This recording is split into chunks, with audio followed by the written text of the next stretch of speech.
Hey, Tom here, FlipAnythingUSA. So finally got another deal under contract. I bought a lot of property here in the last, I don't know, 10 months. No apartments.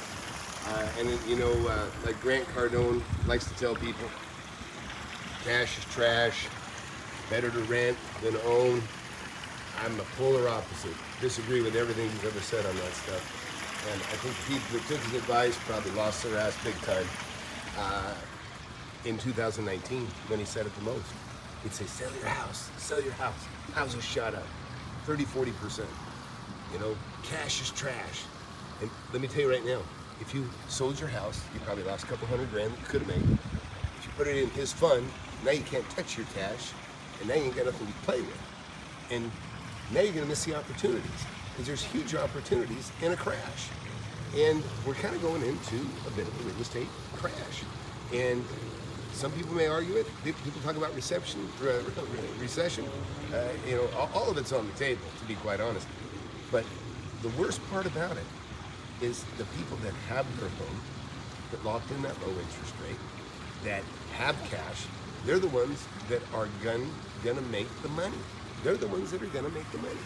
And consider this. These guys that jumped in, yeah, cash is king. Liam knows. Cash is king. And guess what? Liam's in the mentorship. And Liam has got $500,000 coming, a little more than $500,000 coming this week. And guess what? He's already taken advantage of it through a 1031. I'm telling you, I feel sorry for anybody that threw their money in one of these stupid funds, especially these young guys that are putting these funds together that don't know shit about buying big real estate. They're going to get burned the worst, or the people that jump in with them are. And you see young YouTubers that really, maybe they're realtors. Listen, realtors are not the best investors, guaranteed. They're smart, they make a little money off of all the investors and people that invest, but real estate salespeople are not the best investors. That's why they're real estate salespeople and not investors. And so when they jump to an investor, a lot of times they do make terrible decisions. And so these guys that go out and put a $10 million fund together, get a bunch of other people's money, buy this stuff up, and the interest rates go up. In fact, Ryan Pineda, I think he put a $10 million fund together, and I didn't like the project. I told from the very beginning I wouldn't touch that thing with a 10-foot pole. And I think the guy that sold it to him, I think he's the guy that's made the most money. He's the one that's going to do best. But, because this is what's going to happen. They're going to buy the property. It's never been more expensive. You can make the argument, actually, in fairness, you can make the argument that it costs more to replace the thing, right? Well, it costs a hell of a lot more to repair it, too. The other thing is the interest rate. If you're going to make any money on it, if somebody's going to buy you out, well, they're already stuck with a higher interest rate. So, you know what I mean? In other words, the values go down. We're just starting to see it. See, when the interest rate goes up, the cap rate on your property has to go up too in order to maintain the delta between, what you borrow the money for and the money you make on the cap rate. You want to make money on your borrowed money. So, in other words, right now, if you're paying 4% or something, or 4.5%, if you're paying 4.5% and the cap rate is, say, 6.5%, okay, you make 2% spread, right? Well, if you bought it last year or 6 months ago, like when I bought, and you got the money at 3.5%, now you're making an extra point. The great money that's made is on that difference. It's on the borrowed money. That's why I can take, well, I don't know if I can do it at this moment, but generally, when I buy a property, between putting 25% down and the money that I make on the borrowed money, I end up making cash on cash. I make about 24 to 25%. That's what you can do when you buy it right, but you got to buy it right, and you got to buy it with the right interest rate. And the same thing, when I go to flip the property, I buy it under market. Anyways, how you doing, Chris?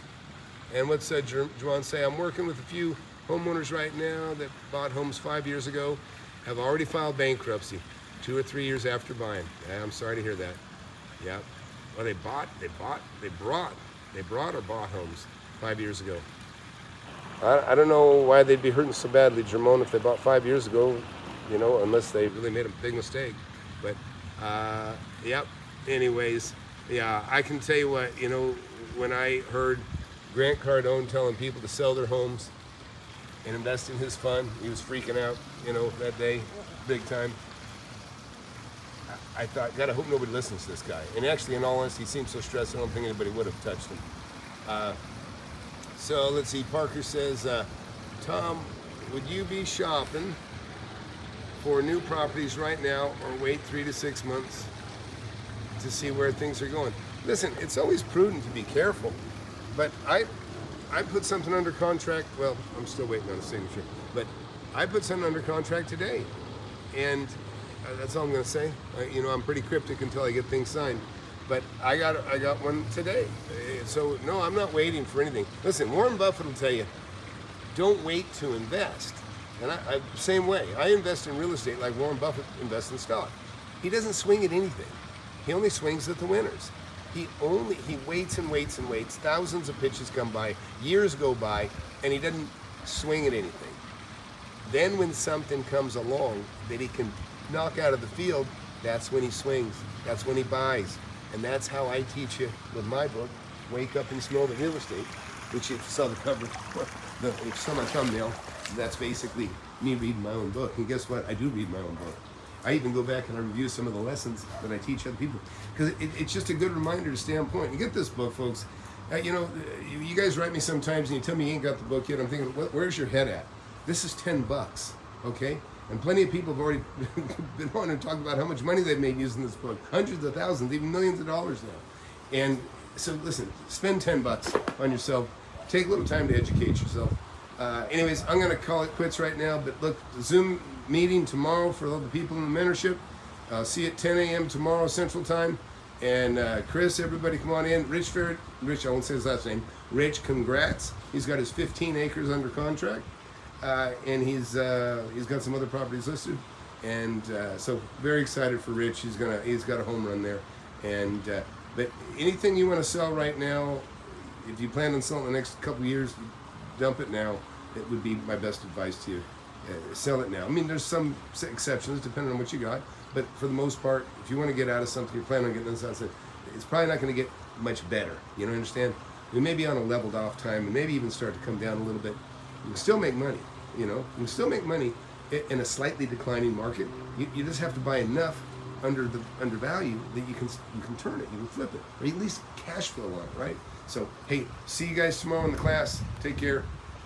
Sure to thumbs up, like, and subscribe, and we'll see you around.